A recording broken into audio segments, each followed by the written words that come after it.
Welcome to today's edition of the Rush 24/7 podcast. 30 minutes ago, it was 4 women in the Senate who were demanding now that Al Franken resign. The number has now elevated to 6. 6 female Democrat senators demanding that Al Franken resign. Another woman has popped up and said that Franken couldn't wait to plant a juicy, wet kiss on her after a trick or after some kind of deception, said she was grossed out. There will be more, because what we are learning... Greetings, my friends. Rush Limbaugh here, 800-282-2882. If you want to be on the program, what we're is that this is a way of life for Al Franken. These are not aberrational instances. They are not occasional happenstances. It appears to be a way of life.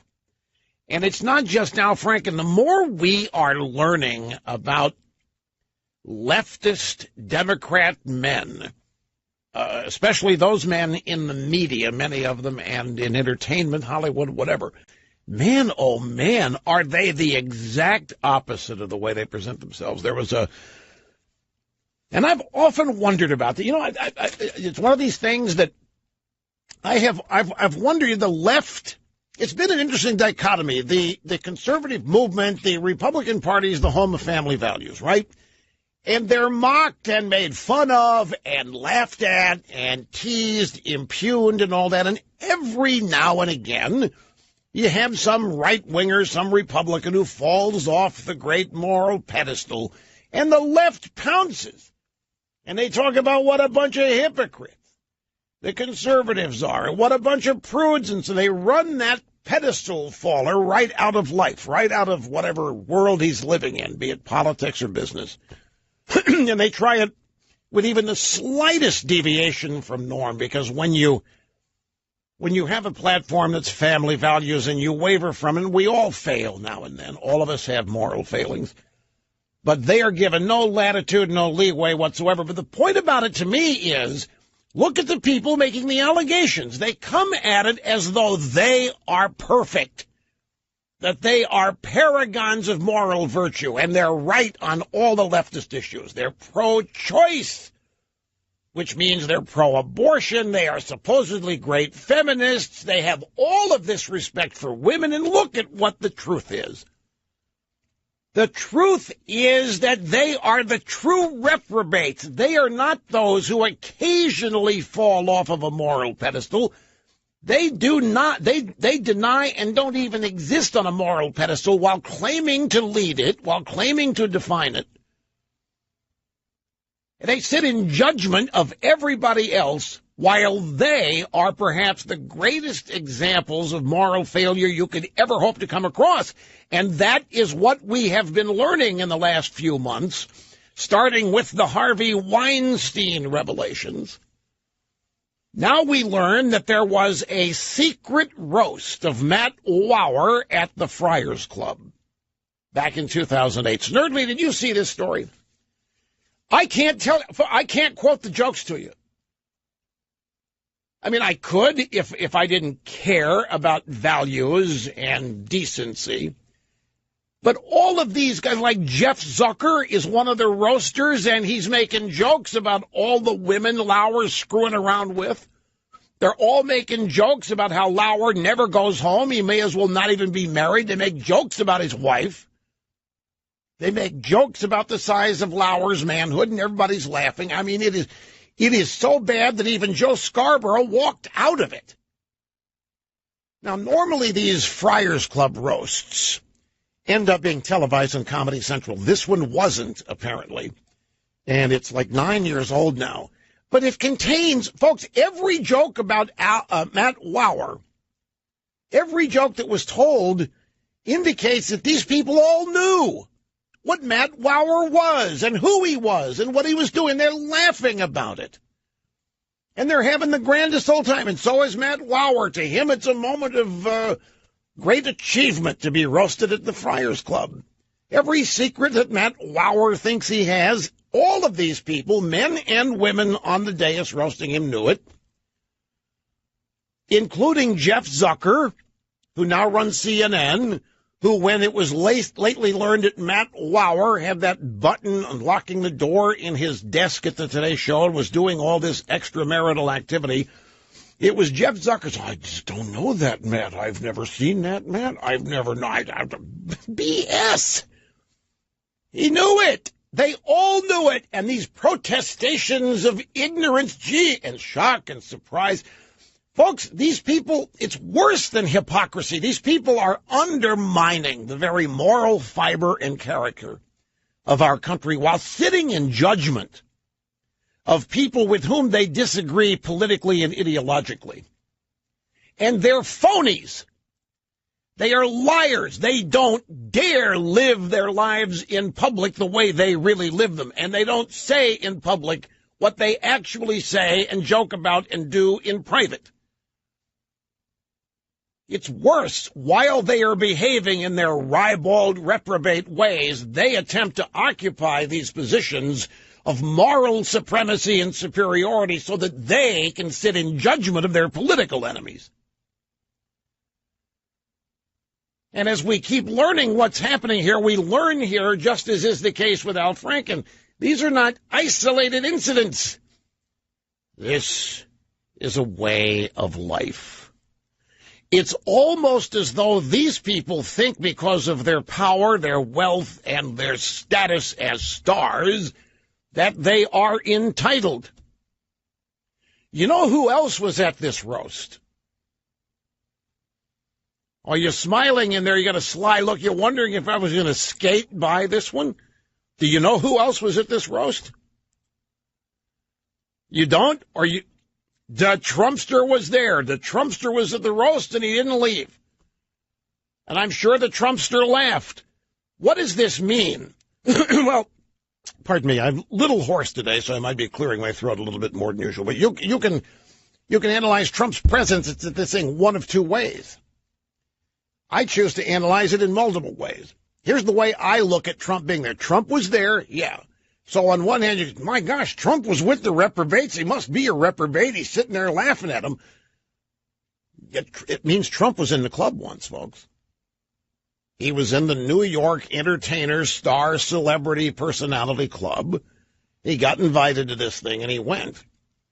But he's not a member anymore. Trump left. Trump has become the enemy of these people who formerly befriended him, sucked up to him, wanted him to be part of what they were doing. He invited them to his events. They invited him to their events. And it was one big happy family. And then all of a sudden, Trump decides to leave the club and run for president and starts. What is it? Trump is essentially telling us who these people are.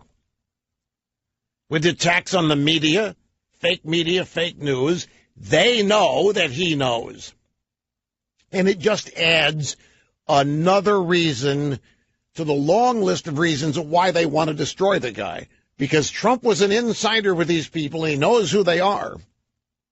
But he has abandoned them.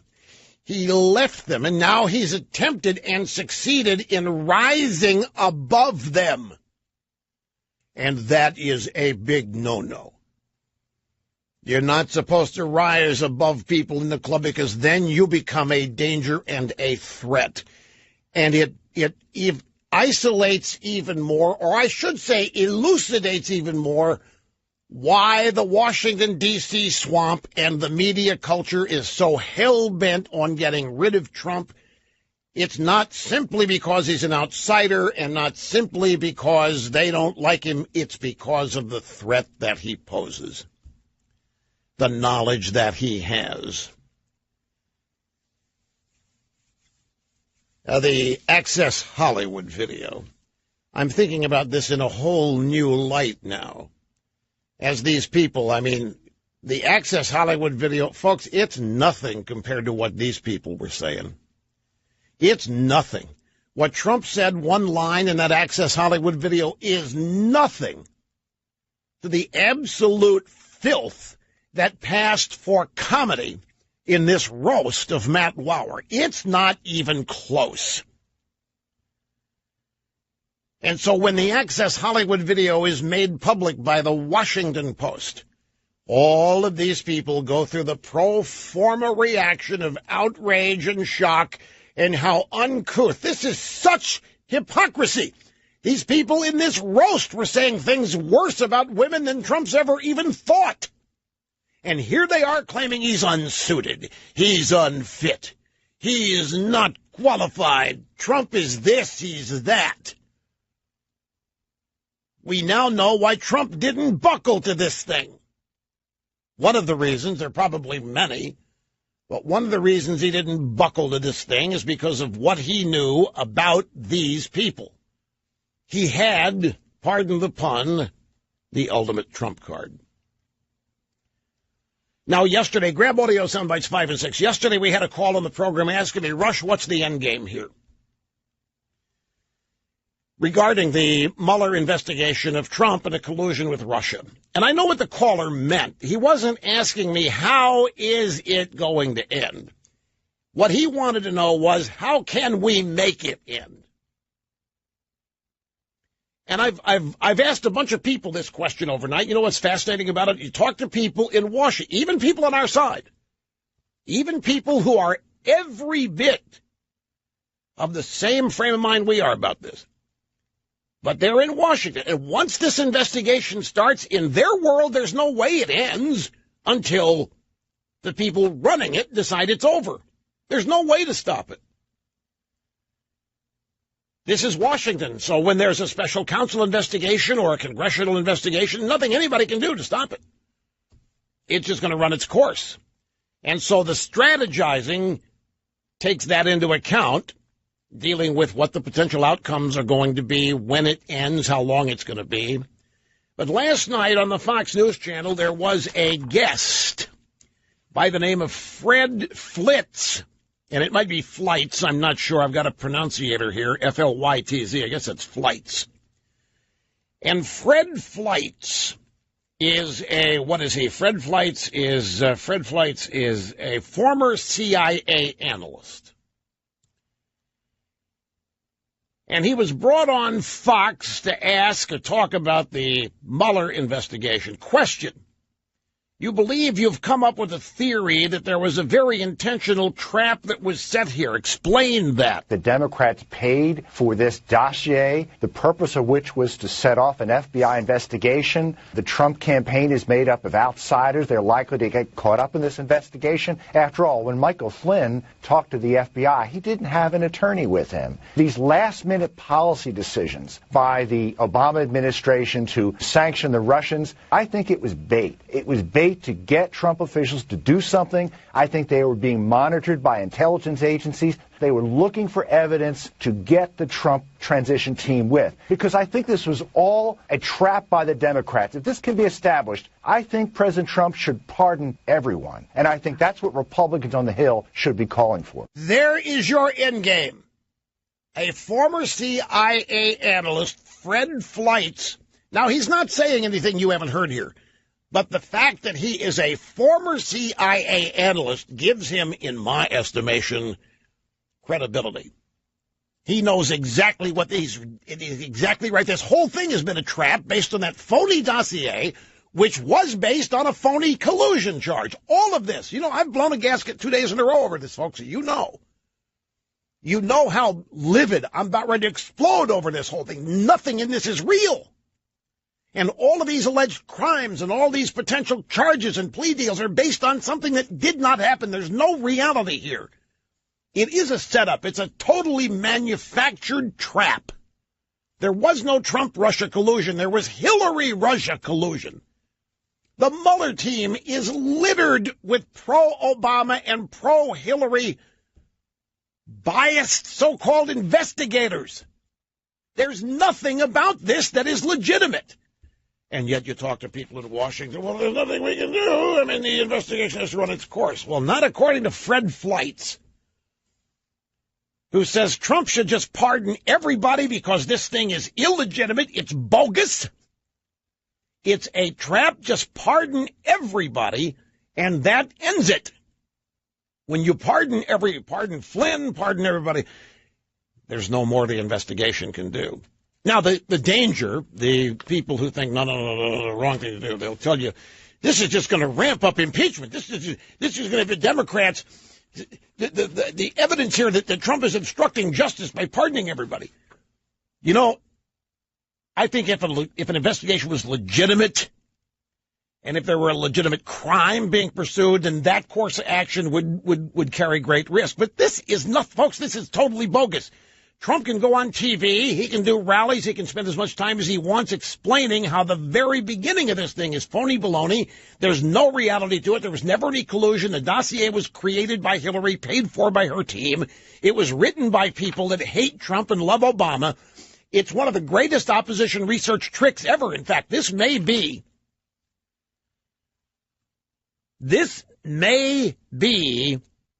the biggest scandal in Washington history, if the truth of this is ever known. This dwarfs Watergate, whatever other scandal you can think of. This is dynamic, how a fake dossier and a phony premise has led to the ruination of one life and maybe more, as many scalps as they can get. Shutting this down would not be obstructing justice. Shutting this down would be preserving the Constitution and eliminating a bogus political operation. One more from Fred Flights. You say there's a possibility Michael Flynn actually did not lie to the FBI. What do you mean that maybe didn't even lie to them? My friend Michael Ledeen said this today, that General Flynn may have copped a plea to this particular instance of lying to the FBI to save his family the pain of hundreds of thousands of dollars of legal bills concerning his dealings with Ukraine and Turkey and other things. You just can't beat the U.S. government with its limitless resources. That's Ledeen's position, and I believe Ledeen. I know Michael Ledeen's a great guy, very bright, very patient. Barbara, his wife, they're fine people, and he's right on the money here. And he's right. You can't beat him. I don't care. Gates and Buffett and Bezos combined couldn't outlast him. I said all this. Yes, I know I said all this yesterday, but Flights is from the swamp, folks. He's a former CIA analyst. This is better than any source the New York Times has ever pretended to have. And now the number is up to 10, ladies and gentlemen. 10 senators today now calling on fellow Democrat, the big dumb liar, Franken, to resign in a jaw-dropping avalanche of statements addressing the latest sexual misconduct allegations against the Minnesota faux senator. Senator Kirsten Gillibrand kicked things off, publishing a post on Facebook aptly titled, "Senator Franklin Should Step Down." She originally was she got on board the train today.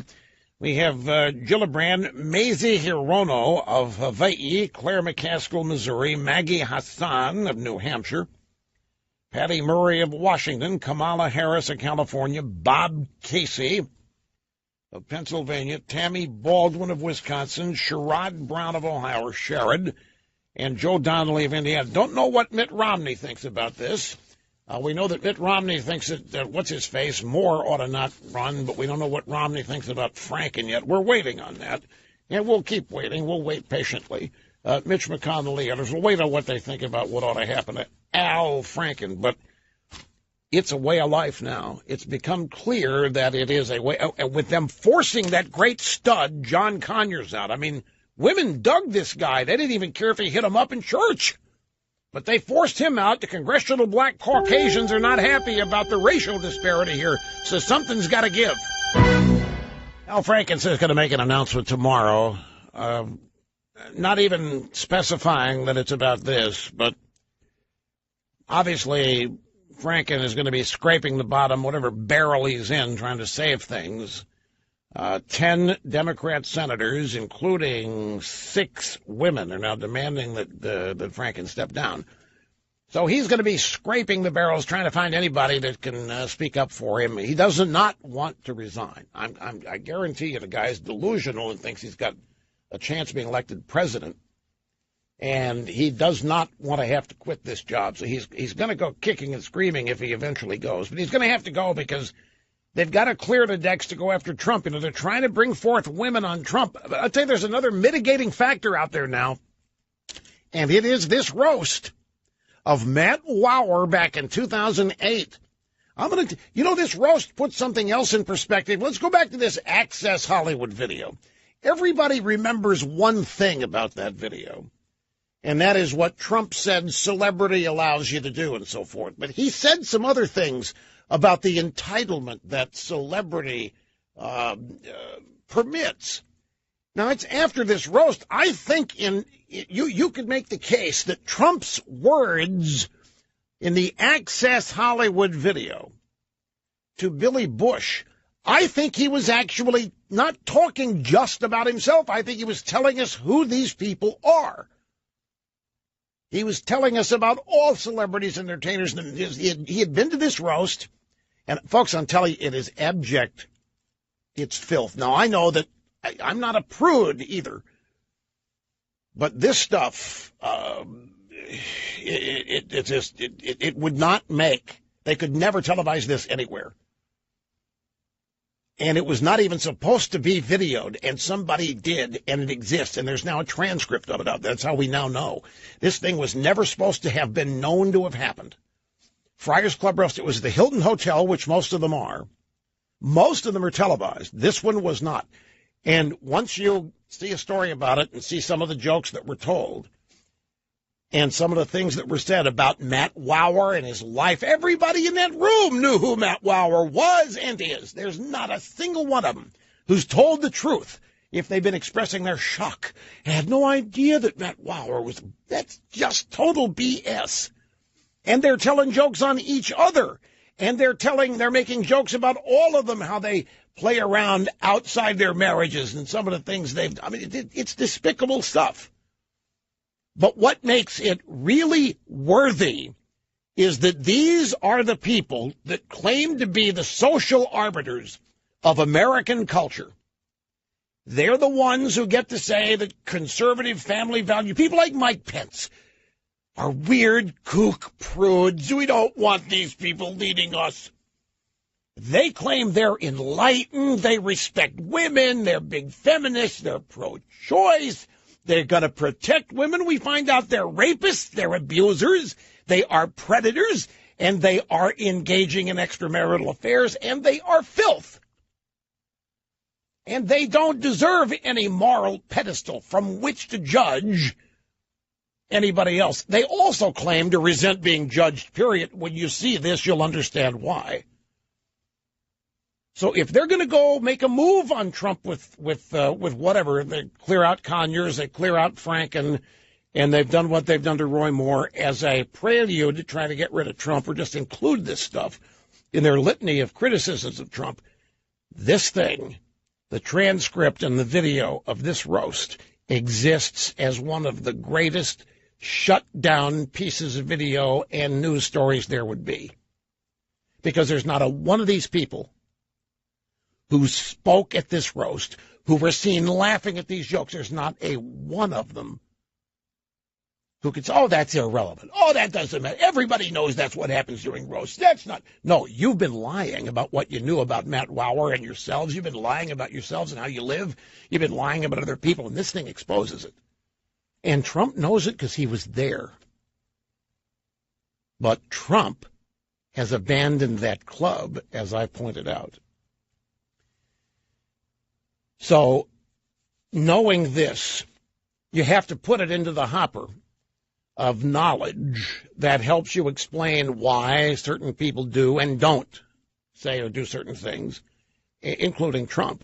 He's got a Trump card in this. And I'm not suggesting that he's holding it and is aware of it. I'm just telling you that if I were on the Trump advisory team, that's how I would see this, which I am not. But believe me, it is the last thing any of these people would ever want anybody outside their club to know about them. Their lives, their public lives are lived in one of the biggest phony existences you can imagine once you know what happened in this roast. Now, Rush, don't you think you're making too big a deal? It's a roast. You're supposed to go out there and tell a ribald joke. Folks, this stuff is all true. That's what made it funny and shocking. They're telling the truth about Matt Lauer. Matt Lauer's telling the truth about himself when he gets up, and they're all having the greatest time about it. These are not jokes made up and are basically things that are not true. These are things which are true. That's what, a roast, if you really want to define a roast, is where the truth about somebody is told. All of the failings, all the phony, it's told and dressed up with jokes and made to look funny. But that's what a roast is. This one, anyway, the Friars Club roast. Now, the old Dean Martin roasts on TV, those were sanitized. And those were written by people that had to get past the standards and practices, censors back in the 60s and 70s. But this stuff that never meant to be seen, never meant to be aired, it is bull's-eye truth. I want to circle back to this Mueller investigation now, because we have a number of things happening in the country that the drive-bys are trying to portray as the biggest scandal. Roy Moore's a big scandal. Trump's a big scandal. Anything but what they're doing. I'm here to tell you, this as this keeps percolating within me. It's difficult for me to really contain my anger over all of this and how it's come to be, knowing what I know now, that the whole thing is nothing but a Hillary Clinton, Barack Obama opposition research project dressed up to look like a deathly serious intelligence investigation. That the future of the United States depends on such BS. The real collusion is not between Trump and Russia, because there's still no evidence of any. The real collusion that has been uncovered here is the collusion in our Department of Justice and the FBI from the Mueller team, all of whom were and still are clearly colluding to protect Hillary Clinton, to protect the Obama legacy, and to bring down Trump. That's the collusion. The leadership of the FBI has been corrupted. The leadership of the intelligence community has been corrupted by ideology and by politics, by partisan politics. A supposedly independent investigation being run by the most impeccably honest man of integrity in Washington is nothing but a corrupt trap. And the only collusion that has occurred here is the collusion between the FBI and the leadership of our intelligence community and the Mueller investigation, all colluding to protect Hillary and to bring down Trump. That's the real scandal here. And I think it is one of the biggest political scandals, certainly in my lifetime. I don't know of every political scandal in this nation's history, so I'm guarded when I characterize it as the biggest scandal in history. I clearly don't know. But this is so bad that even ardent never-Trumpers are being forced to write about this in truthful ways as to what it is. Ardent never-Trumpers are being dragged into this, having to defend Trump. That's how bad this is. It's how obvious it is. It is a huge scandal that is undermining the Constitution. It is undermining the rule of law. It is undermining the public trust in the government of the greatest nation on earth. And it's all being done for partisan political purposes, none of which should surprise any of you in this audience, because I've spent the last number of years telling you every day who these people are and what they are capable of. We have weaponized. We haven't. Let me rephrase it. The Obama administration has weaponized the FBI, weaponized the CIA, weaponized the NSA, and weaponized the IRS against Obama's political opponents, which happen to also be Hillary's political opponents. And it only got worse after Trump won. Obama weaponized the IRS with Lois Lerner. Now the IRS is joined by the FBI, the CIA, and the NSA, the leadership being weaponized to, A, deny the results of a duly constituted and legal federal election.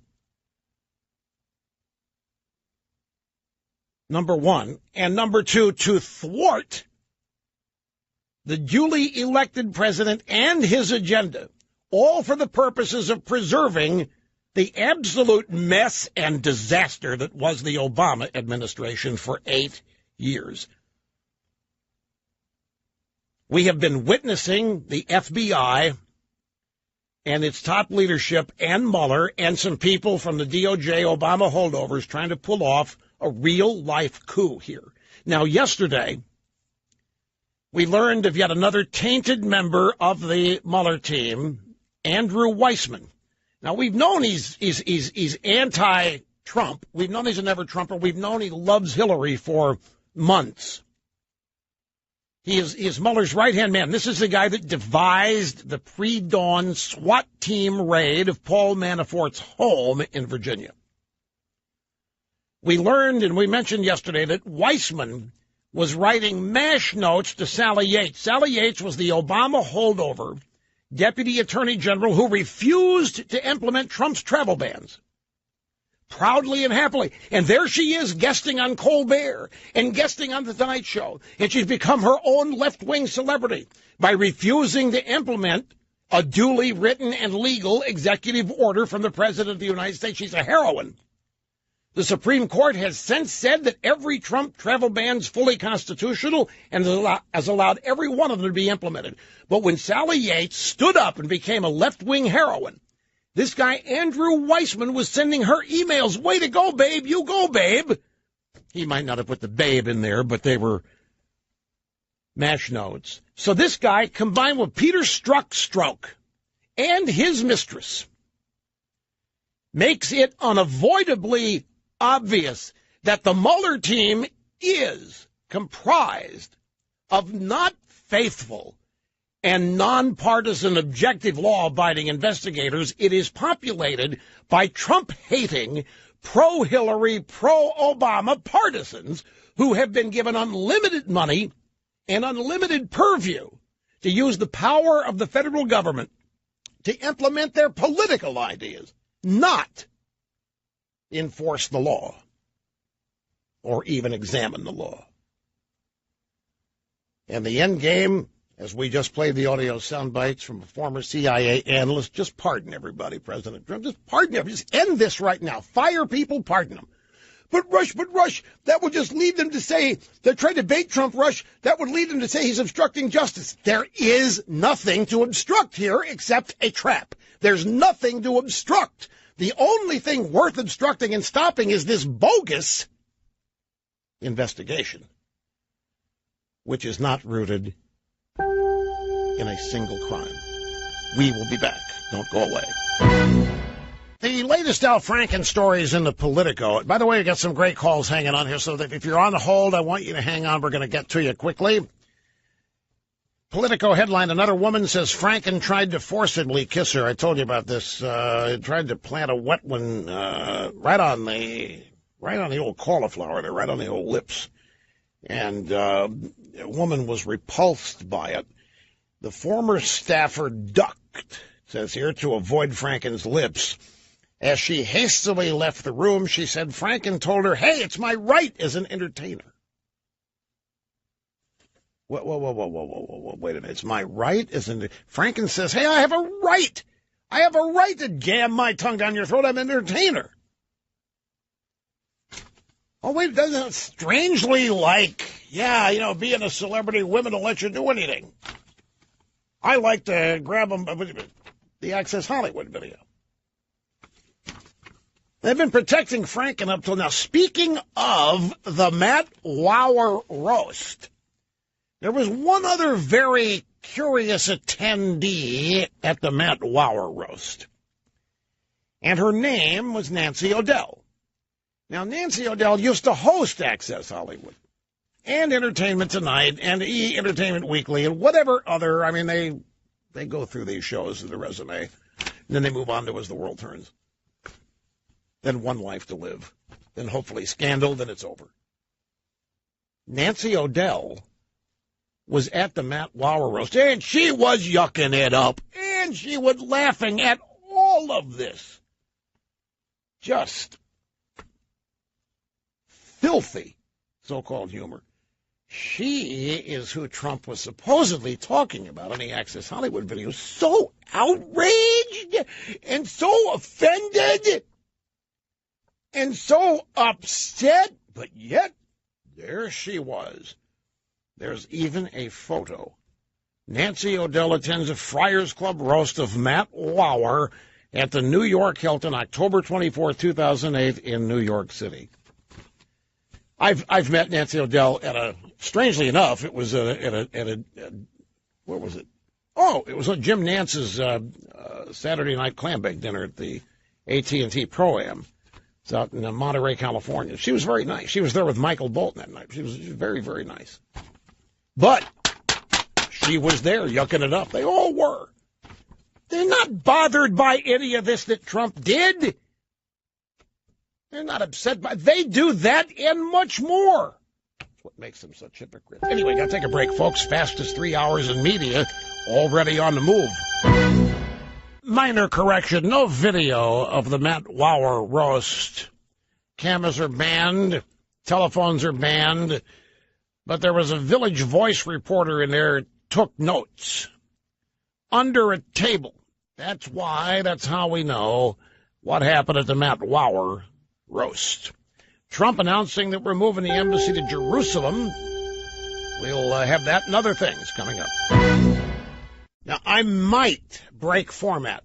I'm not certain. I might break. Well, actually, it isn't a format. This program has no format other than what I do when I do it. But I normally don't take calls in the monologue segment the first time, but I might take some in this segment. It just depends. But I want to warn all of you people on the phones, if I go to the phones, you had better be compelling and good. Otherwise, I'm going to run in and I'm going to retake control. Monologue segment, the opening segment each hour, crucial. Great to have you. Telephone number 800-282-2882. If you want to be on the program, the email address, lrushmo@eibnet.com. Everybody waiting on President Trump to show up at the microphones in the White House. Going to announce that the official position of the United States government is that Jerusalem is the capital of Israel. It's simply a recognition of what already is. The Israeli government is in Israel. Our embassy is in Tel Aviv. Tel Aviv's the party town. If there is a party town in Israel, it's Tel Aviv. And our ambassador is there, and our embassy is there. And whenever there are official government meetings in Israel, they have to travel from Tel Aviv to Israel and stay in hotels, which are not as secure as the embassy. They're good, but they're not as secure. Now, something you may not know. Bill Clinton promised in his campaign to officially recognize Jerusalem as the capital of Israel. He didn't do it. Barack Hussein Obama promised. George W. Bush promised. Donald Trump promised. Trump is actually going to keep the promise. For 20 years, every president has promised to move the embassy to Jerusalem as recognition that it's the capital. The reason this is a big deal, the short version of this is that there are 4 quadrants in Jerusalem. There is the Arab sector, the Israeli sector. I mean, Jerusalem it serves as a capital for a number of different peoples. And for the United States to come along and claim that Jerusalem is the capital of Israel is a major diplomatic step of recognition of the prominence of Israel, the Israeli government in Israel. There are many Arabs that live in Israel, many Arab citizens, and they live in Arab sectors of Jerusalem and in other parts of the country. People, I find when I tell them what I learned after spending some time in Israel, that people are stunned at some of these basic facts because it's not commented on. It's certainly not reported. There's a large Arab population in Israel. The Israeli government provides all the services. The Israeli government provides the electricity, the power, the water, the air conditioning in the heated areas, the warm areas, the heat and so forth. It's quite an unusual arrangement. You would think that Israel is all Israelis and that every Arab outside Israel hates Israel, but there are many Arabs inside Israel that like it, have no qualms. It's the Palestinians, the so-called Palestinians, and Arabs outside of Israel that are really put off by this and angered by it. But Trump doing this is our friends over at Conservative Review have a piece. In recognizing Jerusalem, Trump shows America is leading again. The point being that since Trump is actually going to do this, and this will involve moving the embassy from Tel Aviv to Israel, which means our diplomats will have to travel back to Tel Aviv to party. Now they have to leave the party to go to Jerusalem to work. I mean, I'm exaggerating a bit here. But Jerusalem is where the Israeli government is, but our embassy is in Tel Aviv. So in moving, recognizing the capital of Jerusalem of Israel is Jerusalem, our embassy will move there, and other nations in the world are following our lead now. Look, it's only common sense, but once again, common sense has been overruled and trumped by diplomatic and Department of State concerns, and it actually is kind of a gutsy move. Even Il Papa, Pope, what's his name? Pope, I'm in a mental block. What is Pope? Not ex-Pope, Francis is opposed to this. Pope Francis, no, you don't touch Israel. Israel's the capital of nowhere. Nobody gets to claim Israel. Jerusalem, nobody gets to claim Jerusalem. I got a couple of audio sound bites. Does the name Hanan Ashrawi ring a bell? Former girlfriend of Peter Jennings, the late Peter Jennings at ABC News. Peter Jennings used to be the ABC News foreign correspondent. He had best-looking trench coat of a foreign correspondent I have ever seen. I don't think there's ever been anybody that looked better in the official. And you buy them at Burberry. If you go to Burberry in London, there is a section of the store, journalist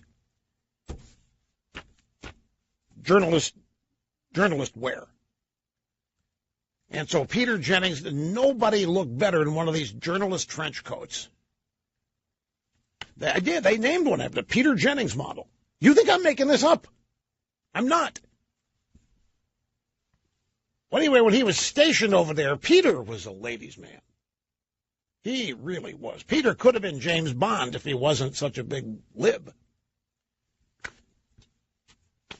But anyway, one of his, shall we say, female acquaintances, Hanan Ashrawi, she has been a spokesman for the PLO, for the Palestinian,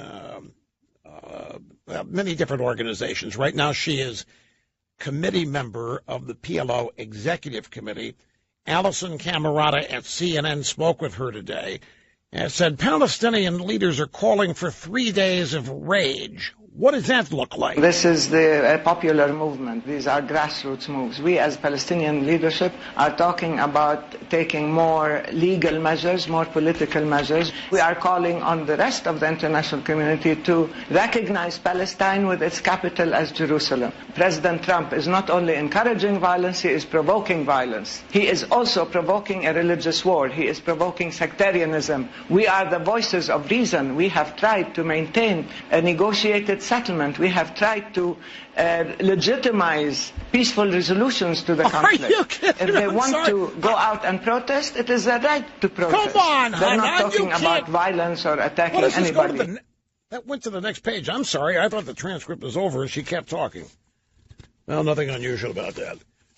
But come on, what is this business that we have tried to maintain a negotiated settlement? We are the voices of reason. Every day is a day of rage for you, you guys, Hanan.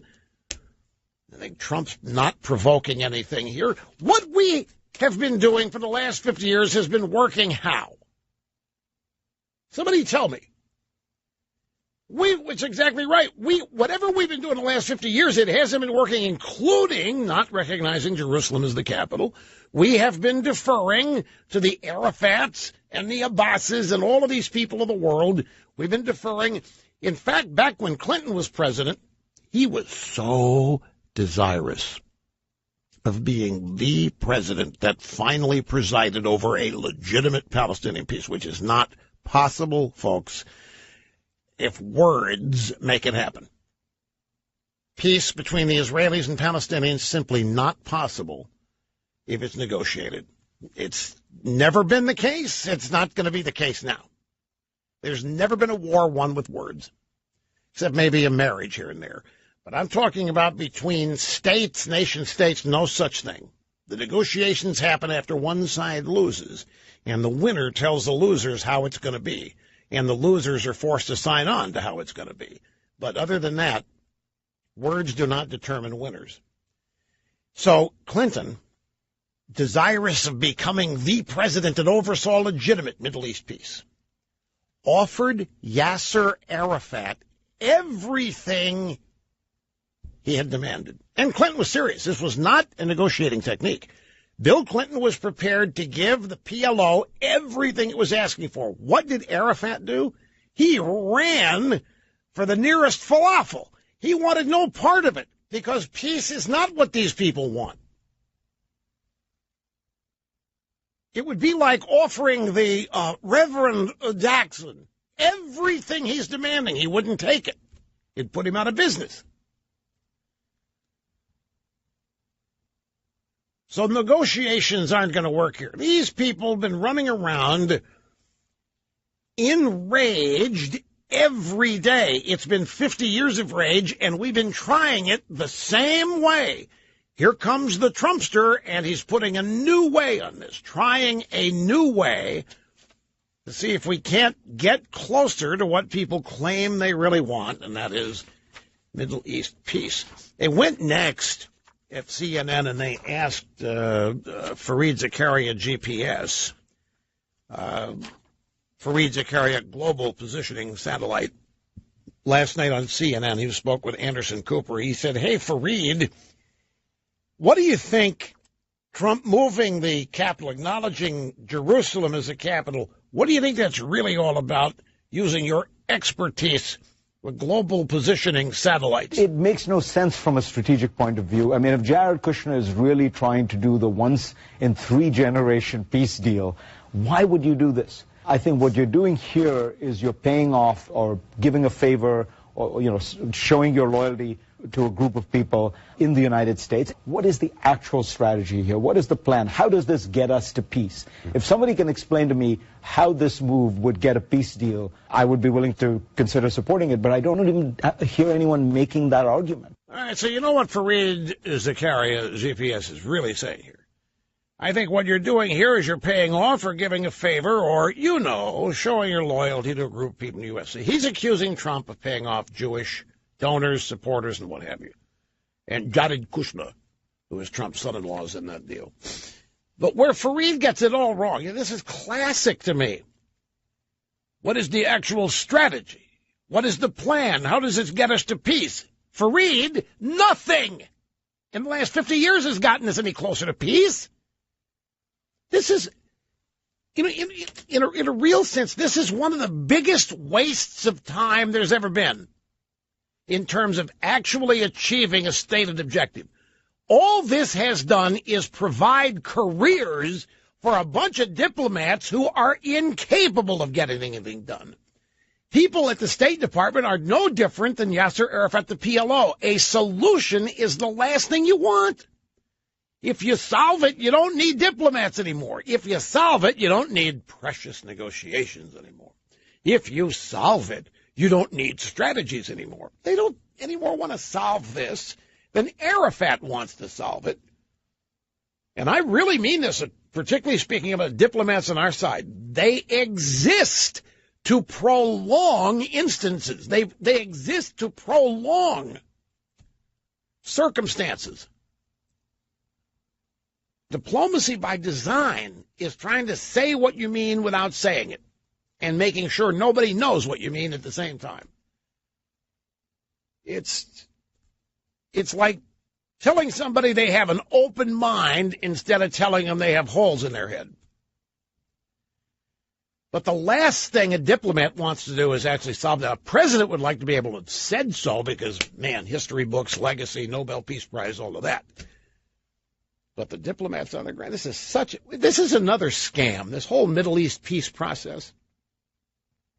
And just looking at it common sense, I've often wondered, why do they lie to us about this?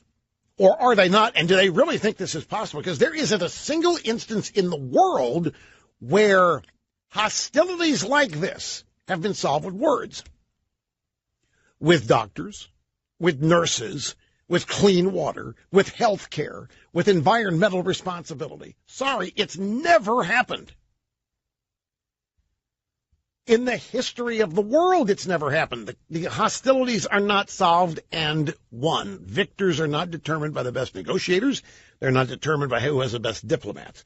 They're determined by who has the best army and who's best able to kill people and break things. And that's how hostilities are solved. And that's the history of the world, and it's always going to be the history of the world. And after one side defeats the other militarily, that's when the words come into play. That's when the winners dictate the articles of surrender and shove them in the face of the losers and say, sign this. This is what you're going to have to do from now on. That's why to this day, Germany is not allowed to have a military. That's why to this day, Germany is prevented from having, Japanese too, because of the terms of surrender after World War II. I mean, Germany's got a quasi-military, but Japan does not. Well, maybe there have been changes recently. They have National Guard types. I don't know, but those were the terms of the surrender back in the 1940s, and they lasted and may still, in fact, be in effect. But they were never going to. Do you think if MacArthur on the deck of the battleship Missouri meeting with the Japanese emperor says, we want you to basically disband your military forever, Japanese emperor would say, fine, absolutely, we'll do that. Before we dropped any bombs on Hiroshima and Nagasaki, before we have caused great damage to their... No, that's not the way the world works. But why they think it's going to work here is beyond me. But there are careers invested in this, diplomatic careers invested in this. There are think tank academics who specialize in the Middle East peace process. You know how we know this? Because every time a gun is fired, every time there's an explosion in Israel, these guys all pop up on TV as expert analysts and scholars to tell us what it all means. But they never have any answers, and they never have any solutions. All they have is warnings for America and how we're on the precipice of maybe doing something. It's a sham. Scam, what have you. Let me take a break. We'll continue. We'll get to the phones when we get back. You know, we hear stories about fires in Southern California all the time. They usually happen in the spring, late spring, and the early summer. And they happen frequently enough that people don't pay a whole lot of attention the farther away from the fires they live. But a fire started at 5:30 this morning out in California. That is, this is Los Angeles. This is Bel Air. This is Brentwood, potentially. This is Beverly Hills, potentially Hollywood. This is the 405, which is busiest highway in America on certain occasions. It's essentially a north-south artery. Your navigation system in your car will call it the 405, but locals call it the 405. It basically runs north-south, but it's more north-northwest, south-southeast. It runs right by the Getty Center, and the fire is right across the interstate, right across the highway from the Getty Center. Getty Center is one of the primary art museums in the area. It stretches up. I take the route. When I'm out there, this is the route that I take going to work every morning at 5:30, 5 a.m. or 5:30. straight out of Beverly Hills, hit the 405, and zip up there. I'm not going to tell you the final destination because that means the next time I'm there, there'll be crowds outside the building. But that's the highway I take to get where I'm going. They're smirking in there on the other side of the glass. But folks, this is not out in some wilderness area. This is Bel Air, the northern reaches of Bel Air, south of Sherman Oaks, to what would be the east of the 405. Reagan lived in Bel Air. I joke that the average home price in Bel Air is $30 million. There's a guy named Gary Winnick who made a whole bunch of money in a funny way during the Clinton years. He was part of a fiber optic company that was involved in some sort of shenanigans. He bought a $65 million home. It overlooks the Bel Air Country Club. Every time I play the chorus, we all pointed out, there it is, what Winnick is doing up there. Similar, Michael Jackson's home that he lived in when he died, that he was renting, the Holmby Hills are just right down the road from where this is taking place. Now, the fire is not reached, at least it had when the program started, it hadn't reached far enough south to get to Beverly Hills or even the Bel Air Country Club. If you look at this on a map, if you find where Mulholland Drive, which is big, Nicholson lives there. If you look at Mulholland Drive where it intersects the 405, and you'll see Sherman Oaks to the north and Beverly Hills, you'll see where this is. This is not out in the valley. This is Hollywood. This is L.A. This is bad. Back in a second. How are you? Welcome back. Great to have you, Rush Limbaugh, behind the golden EIB microphone. All right, time to hit the phones. We will start with Bob in Omaha. Bob, glad you waited. Welcome to the program, sir. Hi, Rush. Thanks for taking my call. You bet. I was wondering if the Democrats are willing to push Franken and even Conyers out so that they, in their minds, they think they can regain the high ground and come back at Trump because of the accusations that were made against him during the campaign. Well, yeah, I think there's no question whether they're trying to force Franken and Conyers out for that reason. Whether they're going along with it or not, they're going to do that. I mean, since Franken and Conyers are resigning, yeah. In fact, I will predict to you that it won't be long before we see a storyline in the drive-by media. And I'm going to shorten it for you, but the essence of the storyline, DNC : Franken has to go. RNC : we love Roy Moore. That's going to be the story. Yeah. I don't think they care at all about, what went on. I think, it's just all calculation. So, but I'd get your thoughts. So thanks. I appreciate that. They're not going to get Trump with this.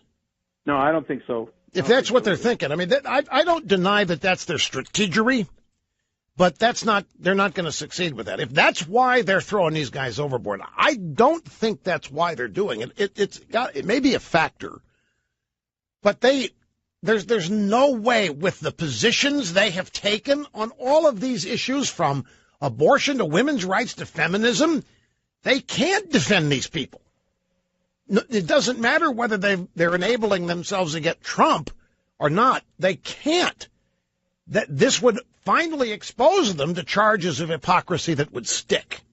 I mean, this is the part. They've already got a problem. Look at what these journalists are doing now, saying, 20 years ago, we really made a mistake. We should have demanded Bill Clinton resign. Now, that, I think, that was for the media to be able to clear its decks of any hypocrisy and go after Trump on this basis. Because, hindsight 20 years later, what harm can they possibly be doing? They saved Clinton, and that's all that matters. Gloria Steinem's even got a piece now saying, you know what, I would have done it differently back then, but I was protecting the policies. She's actually written a piece here. But this stuff is out of control. Weinstein and 99% of these perpetrators are liberal Democrats. And there's no way they can defend them all. They simply can't. They have a bigger problem with this than I think they know. I think they think they're sweeping it under the rug, and I think they are taking solace in the fact that this is going to enable them to go after Trump. But, folks, when have they not gone after Trump for something? They go after Trump for something every day. This isn't going to change that calculus. The calculus change, I'll tell you what's happening, is happening to them. The New York Times yesterday had the most incredible story, and it was almost 9,000 words, and I think it was purposely written for it. Well, they had to publish it because it's a story that's unavoidable, but I think they gussied it up with a lot of words and a lot of confusion so that the average New York Times reader would be nothing but confused if he or she managed to read all the way through it. But the point of the story was that Bill and Hillary Clinton were Harvey Weinstein's celebrity shields.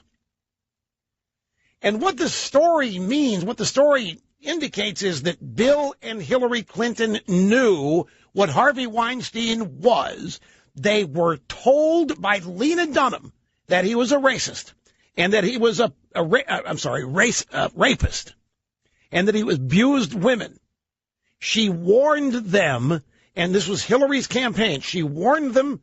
I don't care what you think of Lena Dunham, but on this, she's a loyalist to the Clintons, and she was begging Hillary to cut Harvey Weinstein loose. She was telling Hillary that this guy's a rapist, that it's going to start coming out that women for 20 years have been mistreated and abused by this guy. The Clintons knew, and they didn't care, and they didn't get rid of Weinstein. They continued to use Weinstein. They used him as a fundraiser. They used him as a guy to host parties for fundraisers. They used him as a donor. They used him as a bundler, knowing full well this is their vulnerability. This isn't Trump's. Two prominent women in media told the New York Times that they personally warned Hillary's campaign staff and Hillary herself in 2008 and 2016 that Harvey Weinstein was a known sexual assaulter and it was highly unwise to be so closely connected with him. Lena Dunham, quote, I want to let you know that Harvey's a rapist and this is going to come out at some point. The source here is Christina Shockey, Clinton Campaign Deputy Communications Director, 2016. I think it's a really bad idea for Weinstein to host fundraisers and be involved with you because it's an open secret in Hollywood. He's got a problem with sexual assault. But Hillary didn't care. They knew. This is the point. Just like with Matt Lauer, these people are all claiming they didn't know. They're so shocked at Weinstein. The Clintons knew. For crying out loud, Bill Clinton's on the airplane with the guy, with Jeffrey Epstein, which is the Lolita Express, I think they call the damn airplane.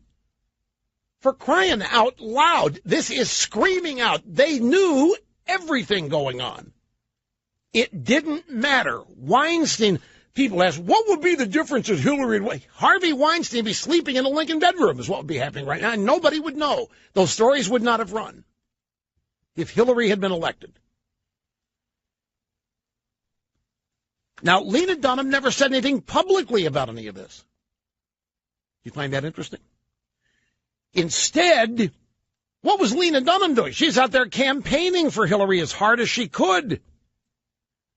She skipped the Golden Globes to campaign for Hillary Clinton, January 10, 2016.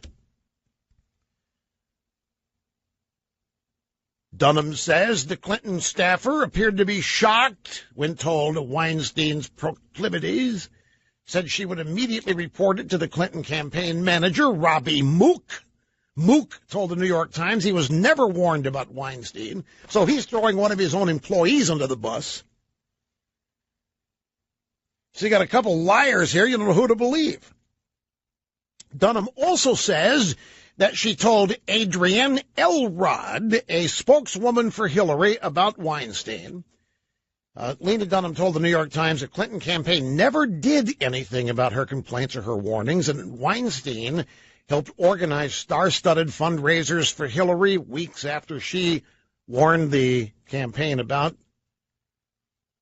Weinstein. Along with Dunham's warnings, Tina Brown says that she told a member of Clinton's team in 2008 to look out for Weinstein and to distance the campaign from him.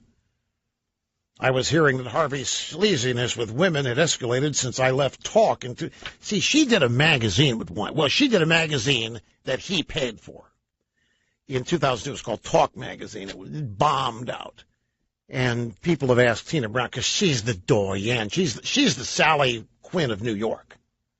You know, social architect, dinner parties, cocktail parties, all this pizzazz. And they asked her, how the hell could you go into business with that scuzz bucket? Well, I didn't know, she said. I wasn't Harvey's type. Oh, you weren't Harvey's type. So you knew enough to know what kind of type he had and that you weren't it. As long as they could get Harvey's money, they were fine with it. And Harvey used them. Harvey Weinstein was a shield for them, and they were a shield for him. They gave Harvey Weinstein stature. Look, folks, Harvey Weinstein and Clintons were inseparably close.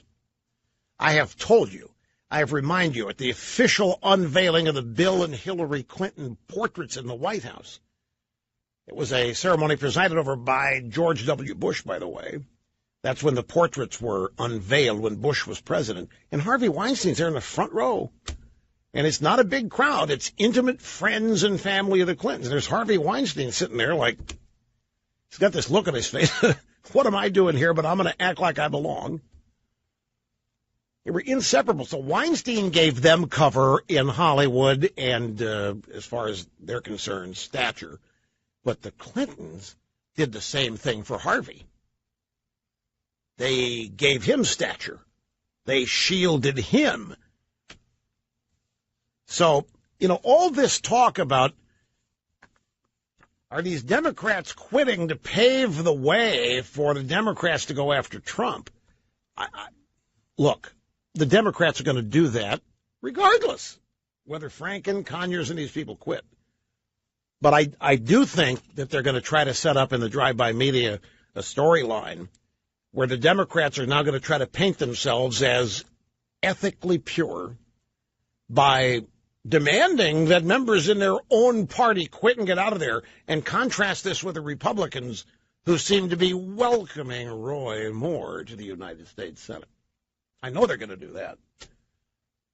But that's whether they do any damage to Trump on this stuff, I'm not yet convinced that this stuff is damaging Trump. Not at all. Some people may disagree with me. I mean, you're a Trumpster out there, and you're looking, and it's a constant, everyday hit, and you can't deny that it's a hit on the image. But in terms of slowing Trump down, Trump himself, I mean, he's still getting 4 hours of sleep a night. He's getting up. He's moving. He's doing what he can do. He's not slowing down, giving up, tapering off, any of that. Whatever they're doing is not affecting him, and it's not affecting his approval numbers with his base. So I think these clowns have much more explaining to do than Trump ever will on any of this stuff. Because you know what's happened here, folks? There's another way to look at this. And it's perhaps a bullseye way. It's kind of funny. Somebody in the swamp, somebody in the established Democrat Party, starts this crap in Alabama. Well, they actually started this stuff with Trump and the Access Hollywood video, but it intensifies in Alabama with Roy Moore. Out of the blue, we got 2 40-year-old allegations. That was to get Trump. There's no question it's to get Trump, and it's to keep Trump from having a Republican and their number in the Senate. So we have 40-year-old allegations against Moore. And the Democrats are riding high. And Bill Clinton's still riding dirty, according to Reverend Wright. And they're out there and they're having the grandest old time because they think with Roy Moore they're going to nail Trump. And they're going to finally come up with something that's going to stick to Trump. In addition to that, they were making sure that no avowed Christian conservative ever got into their club. They hate Ted Cruz. They despise Cruz. They despise Mike Pence. They're not going to have another avowed Christian in there. No sirree, not Roy Moore. Okay, fine, that's all politics. But now look. The Democrats are the ones dropping like flies. Franken, Conyers, Weinstein, all these Hollywood people, many more than we can name here. These people, it's like they fired a gun but forgot and aimed the nozzle right back at themselves. Yeah, got time. Actually, I don't think Lena Dunham, if you're out there, or if there are any of Lena Dunham's friends listening, I want to be helpful here. I don't think Hillary Clinton needed to be told that Harvey Weinstein was a sexual pervert. She knew that Harvey ran with her husband. That's all she would have had to know. She didn't need to be told. You think she needed to be? You think when the word was passed? By the way, Lena Dunham says be wary of Harvey because this guy is a rapist, sexual abuser. You think she was surprised? She didn't stop using him, did she?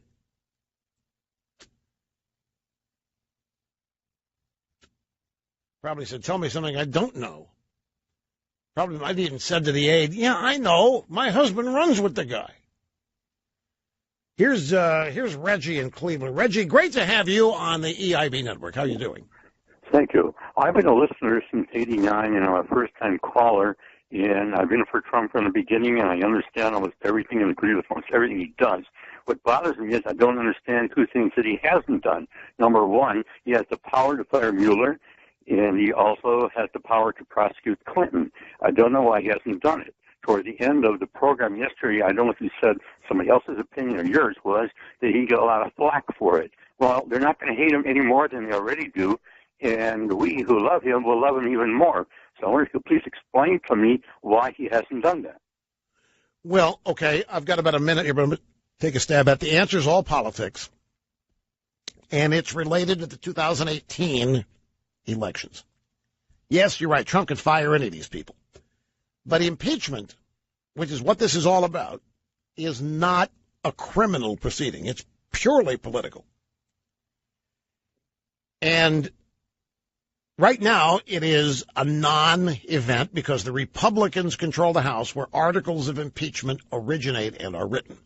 But if the Democrats win the House in 2018, you can guarantee that Trump will be impeached. Not that he's going to be convicted. The trials in the Senate need 67 votes. The thinking probably is that if he fires Mueller, that he's falling into a Mueller trap, which I think this news yesterday about the subpoena for Deutsche Bank financial records, because Trump has said, you go there and you're gone, buddy. He drew a red line to Mueller. And Mueller may be trying to bait him into firing him because that would then help them in the media create this picture that Trump is standing in the way of justice, that Trump's trying to hide what they're trying to find out. And politically, might facilitate the public being more open to Trump as a problem who needs to go. That's what they're guarding against here, I think. But there are other ways of doing this because of that. But I'm out of time, so you have to wait. Well, now it is an avalanche on Al Franken. Of course, the women senators demanded Franken go. Now the boys, the Democrat boys in the Senate, are following their lead. They're on the leash. Senator Turbin, boy senator from Illinois, now demanding that Franken go. So once again, on the Democrat side, it's the women that are leading the way. Yes. Greetings, my friends, and welcome back. It's great to have you, Rush Limbaugh, in the EIB network and the Limbaugh Institute, where we meet and surpass all audience expectations every day. The telephone number, 800-282-2882, and the email address, lrushbo@eibnet.us. I'm hesitating here because I'm trying to reorganize the audio sound bites. They get all out of order here, and there's a couple I want to use, and I had to go find them, so I'm doing it while I'm talking, because I can multitask here. Cookie has this 60 Minutes thing that she says is hilarious, that we've had for 2 or 3 days that I haven't used. Let me go ahead and do it. I found that. Apparently, 60 Minutes just celebrated their 50th anniversary. You know, I went to their, what was it? I went to the 25th. I went to it was at the Temple of Dundar, Temple of whatever exhibit at a museum. That's where they sat me with Camille Paglia and thought there were going to be fireworks. Steve Croft and Morley Safer kept circling my table. I couldn't figure out why. They were waiting for Camille Paglia to storm out in protest at being forced to sit at my table, which, of course, didn't happen. We became fast friends. Ruined their night. Ed Bradley, too. It was the only reason I was invited. They'd profiled me, but I was only invited there because they thought fireworks were going to erupt. So, Sunday night, 60 Minutes, the 50th anniversary, after an opening montage of footage from stories spanning the last 50 years, not any of them including my profile, they played their iconic opening, listing all of their contributors. You know, I am Morley Safer. I'm Ed Bradley. I'm Steve Croft. I'm Leslie Stahl. And you're not one of us. In that opening they do. They left somebody out. They left somebody out, and we decided to add that somebody in. So here is their version. I'm Mike Wallace. I'm Harry Reasoner. I'm Morley Safer. I'm Dan Rather. I'm Ed Bradley. I'm Diane Sawyer. I'm Steve Croft. I'm Meredith Vieira. I'm Leslie Stahl. I'm Bob Simon. I'm Scott Pelley. I'm Katie Couric. I'm Laura Logan. I'm Anderson Cooper. I'm Byron Pitts. I'm David Martin. I'm Sharon Alfonsi. I'm Oprah Winfrey. I'm Bill Whitaker. Tonight, 50 years of 60 Minutes. If you can put 50 years of 60 Minutes in 60 Minutes, there must not have been much happening in the 50 years. But they tried it. But they left somebody out. We were watching this, and it was obvious that they didn't include somebody. So we did. I'm Mike Wallace. I'm Harry Reasoner. I'm Morley Safer. I'm Charlie Rose. I'm Dan Rather. I'm Ed Bradley. I'm Diane Sawyer. I'm Charlie Rose. I'm Steve Croft. I'm Meredith Vieira. I'm Leslie Stahl. I'm Charlie Rose. I'm Bob Simon. I'm Scott Pelley. I'm Katie Couric. I'm Charlie Rose. I'm Laura Logan. I'm Anderson Cooper. I'm Byron Pitts. I'm David Martin. I'm Charlie Rose. I'm Sharon Alfonsi. I'm Oprah Winfrey. I'm Bill Whitaker. I'm Charlie Rose. I'm Charlie Rose. I'm Charlie Rose. How can you do this and leave out Charlie Rose? He was there. They knew who he was. They left him out. Well, how conspicuous is this? Is not an admission. So we thought it was a disservice to Charlie and his contributions to 60 Minutes and CBS. So we put him back in it. Time Magazine Person of the Year. Let me find. I've got something on this in the stack here. If I can find the stack. I got it. I think I got it. I got it. Do you know what they announced? Do you know who the Person of the Year is, Time Magazine? What? It is not some group of women. It is the silence breakers. It is the women of Weinstein and the Democrats' sexual harassment. It's Ashley Judd. It's all of these women. It's not Trump. Time has named all of these women who have come forward and acknowledged that they've been abused, harassed, or even raped as the silence breakers, the individuals who set off a national reckoning over the prevalence of sexual harassment in the Democratic... Wait, I added that. They didn't say that. As its 2017 Person of the Year. Do you know where they announced this? On the Today Show. They announced it on the Today Show, and they did it with Hoda Kotb. It's audio soundbite number 11 in 3, 2, 1. It's time for the big reveal. Who is Time's Person of the Year? The 2017 Person of the Year is the Silence Breakers, the voices that launched a movement.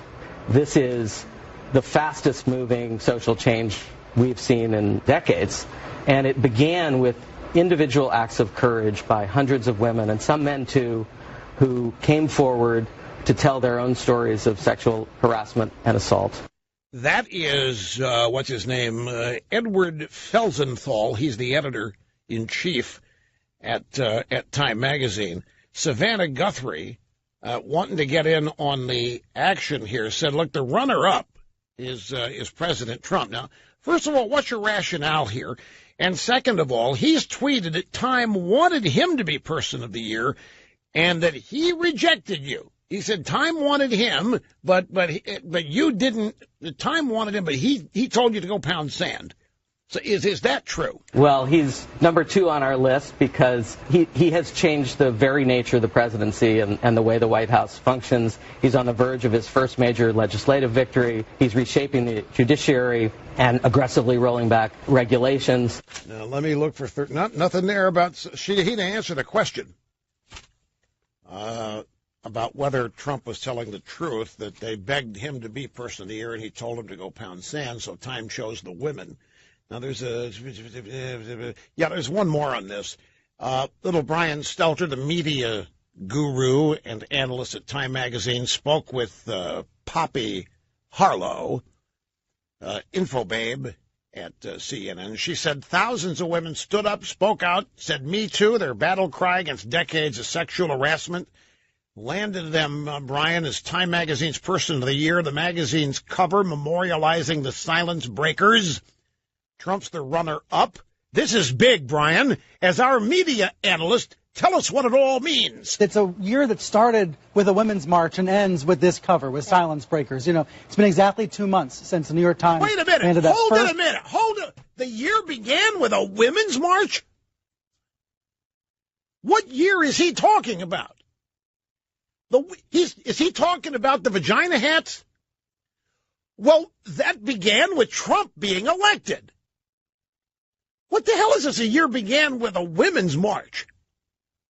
Oh, well, play the thing anyway, doesn't it? Harvey Weinstein story. Only 2 months since that scandal erupted, and we've seen dozens of allegations against dozens of powerful men since. Notice there's an arm that sticks out there in the corner of the cover. It's for the next woman who may come forward. If 2017 was about the silence being broken, 2018 has to be about systemic change. And to that point, I just put up a story on CNN.com about Mark Halperin accusers and Charlie Rose accusers coming together, forming a support group, forming a coalition. They want to see change in television newsrooms. Right. Link this to Trump. Oh, well. Here's the thing about this, folks. In all candor, in all honesty, in all objectivity as an analyst, this is huge. This is earth-shattering huge. These revelations, the people that have been taken down, the people who've been exposed by this, is monumental. The outing of all of these paragons, all of these stars and heroes, self-appointed arbiters of courage and of morality. I mean, this is big. All of these people outed and taken down after having massively degraded women and young boys. And I'm sure the media would love for this to have been about Trump. They wish that the Person of the Year could be the media for destroying Trump. But the media didn't do this. You can't tell me that Weinstein was not known until the New York Times published a few months ago. These people were all white, and I'll tell you something else. If Hillary Clinton had been elected, this would not have happened. If Hillary Clinton had been elected, Harvey Weinstein, I was not joking, he would be sleeping in the Lincoln bedroom after paying for it with massive donations. And he and Bill would still be running around doing whatever they've always done. Harvey Weinstein, there would not have been a story. There would have been no need. The Democrats and the media would have been deliriously happy we would not have had a single one of these sexual harassment stories break. Not a one of them, if Hillary Clinton had won. And that's just one of the many things that we could cite as evidence of how important the Trump victory was. As it is, the only reason this stuff came out now is because the media is hell-bent on getting Trump. And the calculation was made that if they're going to get Trump, they've got to throw Clinton overboard, Bill Clinton and Monica, and expose some of these other things. NBC had this story a year ago on Harvey Weinstein, and they dropped it because they knew that their number one anchor on the Today Show was doing the same kind of stuff, and they had to cover that up. Donald Trump being elected has shaken up everything like a cocktail shaker. And these people are discombobulated and don't know what to do about it. If Hillary Clinton had won, we would not have a revived economy. We would not have any of the changes we've had on the border. None of the things that people are optimistic about. The economy, the job market, the overall economic none of the confidence, none of this would be happening right now. I frankly don't know even kind of mood I would be in. I'd probably be asking myself, what's the point of showing up here every day? I mean, really, 4 more years of, come on, folks, hang in there. We can do it. Who's going to feel like it? Half the audience on the way to New Zealand. I mean, it was a big, or Singapore. You have a question? Official Program Observer has a question. What is the... Yeah, the silence break is a big story. You're talking about this, the sexual harassment story. Yeah.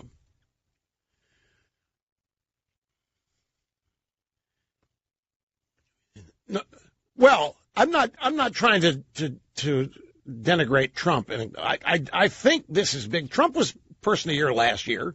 It's not like he's being slighted, wasn't he? Okay, fine. So, arguably, worldwide, Trump has made the biggest. Trump is reason this happened, in fact. Trump being elected is why all these dominoes are falling. I'm not denying that. But normally, a Time magazine Person of the Year selection is an abject joke. Like the climate, or like the computer, or like something. This is not insignificant. That's all I'm saying. I think this is a big deal. That all of this behavior been going on in the workplace, and not the least because of who it is. Folks, it's the phonies among us. The people have been preaching to us about being phony prudes and don't sit in judgment of other people, making fun of people who try to live a decent life. The people making these filth movies and trying to foster them on everybody. Look who's gotten caught up in this. You can't turn harassment into a partisan. I didn't. It is what it is. I mean, it's undeniable. I'm not suggesting that Trump would not have been a valid choice. I'm just saying this one, I do think, was earth-shattering. Can you look at the Democrat resignations? Look at I think it's going to be a blowback too. I think the pendulum is going to go too far one way. There's going to be a little bit of an overreaction to this, but it'll balance out. Look, I have to take another time out. There's some other things I want to get to here. I didn't intend to spend this much time on it, but the Program Observer asked me a waste of time question, and I had to answer it. So we'll come back after taking a little obscene profit break, and we will roll right on. We started the program today. 6 female Democrat senators were demanding that Al Franken resign. Now we're up to 22 senators and counting. The boy senators on the Democrat side are now falling in line behind the female senatorial lead. Here is Ricardo in McAllen, Texas. We head back to the phones. Hi, Ricardo. Great to have you here. Rush, It's an honor, man. Long-time listener, first-time caller. Well, it's great to have you, Ricardo. I'm glad you took the time to try to get through today. You bet, man. My pleasure. Listen, if it can be concluded that Mueller is no longer doing the Russian collusion investigation, if this is the case, then Sessions should start doing his job, as he is no longer precluded. Well, wait a minute. From the investigation. I see. You're thinking that Sessions should unrecuse himself. Yes, exactly. Well, but the idea that it's not a Russian collusion investigation is opinion. It is my opinion. It's the opinion of other learned analysts. The investigation as it's being conducted is still a investigation into Russian collusion. That's what Mueller. That's the concept under which they're proceeding. They have not said it's not that. Well, then let me give you then another angle. With everything that's been discovered and what the previous FBI director overlooked, Sessions should assign his own special investigator and proceed on that. So you don't think that this investigation should be shut down? No, I do not. Why? And the reason why, because whatever is going to come out of this investigation, Mueller has had to have looked the other way on many of the things that they discovered in order to proceed against Trump. And this other special investigator is going to find that out. And that being the case, everybody, including Mueller, the Clintons, Comey, are coming down. What you want Sessions to open another investigation of the Clintons and to investigate the Mueller investigation. Exactly.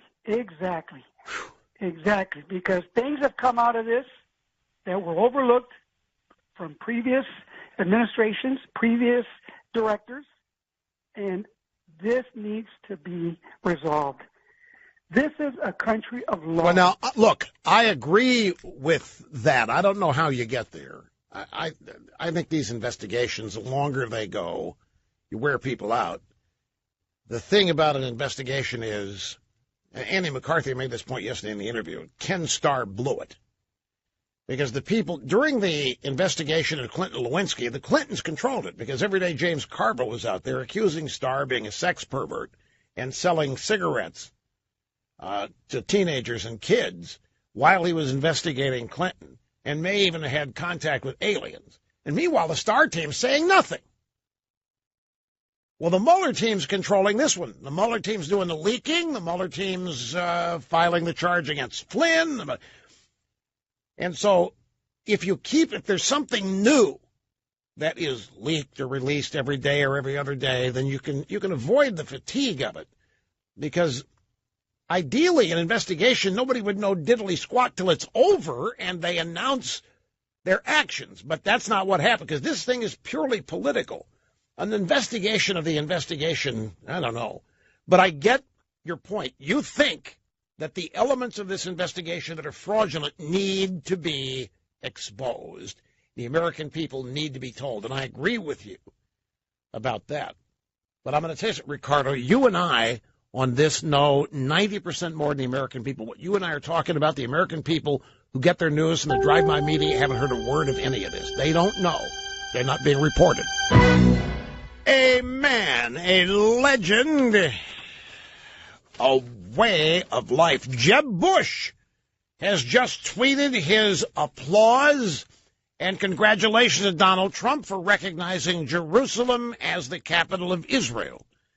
He says he is happy that the president has followed through on the promises of many American presidents. Clinton promised it.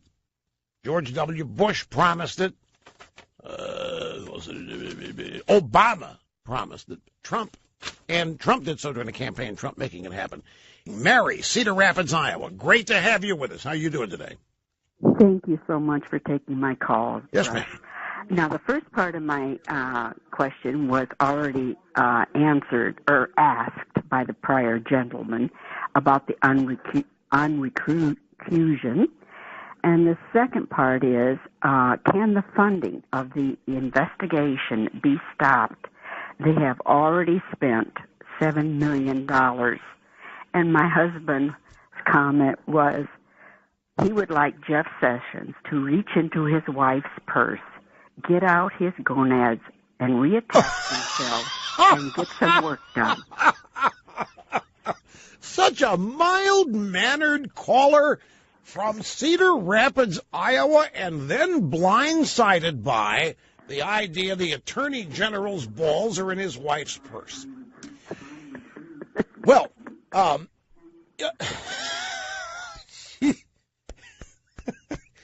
you ought to meet Al Franken. The idea of funding for this investigation, this is such a convoluted thing. We went through the history of it yesterday in my post-show interview with Andy McCarthy, which is coming up in the next issue of my newsletter, the Limbaugh letter. And it was a good reminder how all of this began, not just the Sessions recusal, but the fact that there's no underlying crime that's being investigated, that it's open-ended, the funding is open-ended. And there have been so many, this investigation is so tainted now that you would think the people behind it would want to do something to clean it up,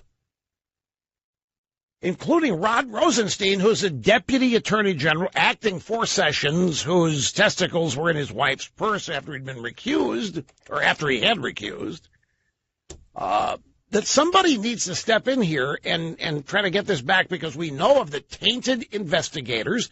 Now, with all of the anti-Trump bias and even hatred that they have for Donald Trump, there's no way this investigation would ever be called objective now. And of course, I think it's bogus in the first place. We've had a suggestion that we aired earlier from a former CIA analyst who says that his estimation, Trump should just pardon everybody and end this, just because it's gone. There's no there. There's no crime. There was no collusion. Everything is being done. It's a trap. This whole thing, it really is, folks. The Trump dossier, I'm not kidding you. The Trump dossier was written to cause just this. They wrote a phony and false document that was designed to be used by co-conspirators at the CIA and the Obama administration as legitimate intelligence that was earth-shattering in its consequences and needs to be pursued. It's all BS. There's not a shred of truth in it, but it's the framework and the foundation, the basis for the investigation. And Comey has said so, and John Brennan, CIA, has said so. And it's nothing more than a trap. If you pardon everybody, then the investigation is over. And if you do this with the president explaining why he's doing it and walk people through this, the danger, of course, is public opinion. And if Trump does this, remember, the drive-by media has not reported much of what I just told you. They've reported some of it. But your average, ordinary news consumers do not know probably 75% of the stuff we have revealed and that we all talk about here, folks.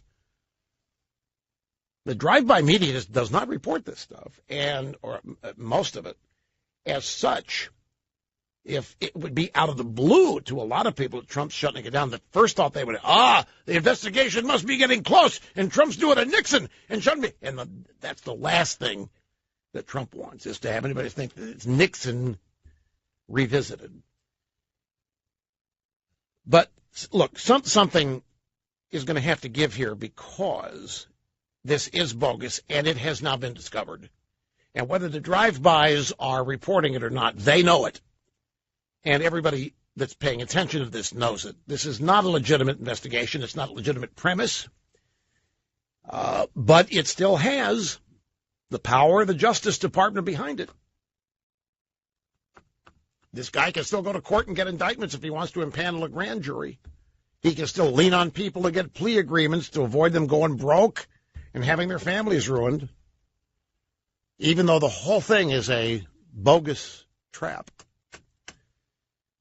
Sessions unrecusing himself and conducting another, it's not a far-out idea. Andy, in fact, had an idea. Trump appointed an independent counsel. In fact, Sessions is only recused from this stupid Russia thing. Sessions appoint, get this, independent counsel to investigate the Iran nuclear deal. There were pallets of cash delivered in release for hostages. Does the Iran nuclear deal Really let Iran get a nuclear weapon in 10 years? Or how about a special counsel into some of the really odd vagaries of Obamacare? I mean, the point is, turn the tables on these people. Start looking at them with the power of the DOJ that they're looking at Trump. I think what we're looking at here, this whole investigation, as I have characterized it the last 2 days, and I'm not going to start yelling about it again, but it frosts me that this whole thing is bogus on a false premise, that it's a pure trap, that there's no collusion, and that everything happening to people here is process crimes, obstruction of justice, or lying to investigators. None of this should be happening because the premise of this investigation didn't happen. There is no collusion. This investigation is, in my estimation, one of the biggest news stories in generations. This investigation and the bogus nature of it, the political nature of it, the origins of it, this is waiting for a Woodward Bernstein to come along and expose this for what it really is, because Trump is a chump player compared to what this is. I'll detail it when I get back from the break. I'll tell you what I'm talking about. Don't go away. NBC News has reported, it's in thehill.com, that Rupert Murdoch's home in the Los Angeles area near Bel Air has burned to the ground. It's a 7,500 square foot structure on a winery. It's about 5 miles from the ocean at 900 feet on the side of a mountain, and it's toast. It's burned down. This fire is not the usual, in the canyons with occasional homes in the way. This is, they're calling this the Skirball fire. Started at 5:30 this morning, and it's burning right across the 405, south of Sherman Oaks and down into Bel Air, and spreading. Right now, I think they said 50 acres. That may be a while ago, but this is Hollywood. This has the potential here to be biblical if they don't get this under control. Look, I don't have time to detail this, but let me run through this real quick, because to me, this is a Woodward and Bernstein story that surrounds us every day. I think it's the biggest story in generation. I think it's bigger than Watergate. And the drive-bys are sitting around ignoring it because they're part of it. They really are, in this case, acting as opposition to the people. We have a corrupt bunch of Democrats who are attempting to overthrow a president. That is such a huge story, but they're in on it. They're helping, so they're trying to cover that up. Imagine if a real journalist wanted to do this story. We have top FBI officials working for Hillary Clinton, the campaign loser. They are abusing their powers to try to find out garbage about an incoming Republican transition team. We have James Comey, the FBI director, exonerating Hillary Clinton of all crimes before even interviewing her. We have massive leaks from every branch of the government that are all lies, and by every aspect of the executive branch, the deep state. We have a guy who changed wording to a non-crime to protect Hillary, who is working on the investigative team of Trump. We have Comey, a Mueller butt-lick for years, leaking information illegally to the New York Times. That's just half the list of things going on here. I see now, by looking at the clock, I'm going to have to finish this tomorrow. But this, to me, is big, but they're in on it. By the way, folks, really, I wanted to remind you quickly, check the new Christmas tree ornament we have at the EIB store at rushlimbaugh.com. I meant to mention it again today, but everything got past me. But it's so pretty. It's so gorgeous. We'd love you to have one. I'll get details on it tomorrow. You can see what it looks like, though, at the EIB store at rushlimbaugh.com. We'll see you back here tomorrow. Adios, folks. See ya.